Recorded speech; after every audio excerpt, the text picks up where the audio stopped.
It's difficult to believe that the gentle Ahr River that winds through the vineyards of western Germany could grow into such a destructive force. 134 people were killed as floodwaters tore down the narrow gorge 8 weeks ago, sweeping everything in its path. As the water poured off the steep hillsides, the level of the river rose by over 9 metres in the space of just a few hours. Many of the residents didn't have a chance to escape. Scientists have blamed the intensity of the rainfall on climate change. For the survivors, it has been a gruelling 2 months. The daily effort to rebuild lives amid the choking dust. The grief, the shock, the realisation that life in these communities will never be the same again. This town has been left in pieces, and there are lots of houses that won't be rebuilt. The fundamental problem is that with climate change, with this heavy rain that has impacted Germany, we have to take a different approach. Will the climate crisis persuade German voters to take a new approach?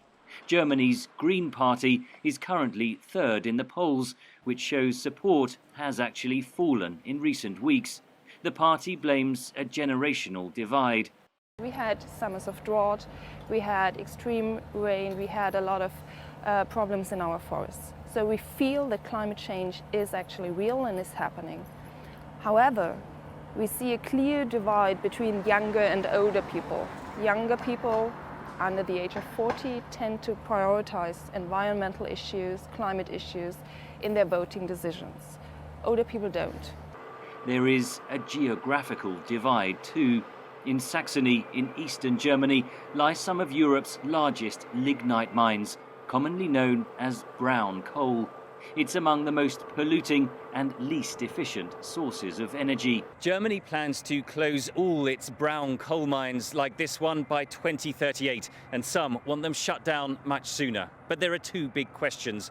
What would replace the tens of thousands of jobs that would be lost in an economically depressed area of Germany? And what would replace the brown coal that provides 20% of Germany's electricity? With Germany phasing out nuclear power by the end of 2022, local officials say their lignite remains vital to Germany's prosperity. Brown coal is still the #1 energy source in our state. Wind and solar are great, but when the sun doesn't shine or we have a day without wind, the basic energy supply for the industrial sector still has to be there.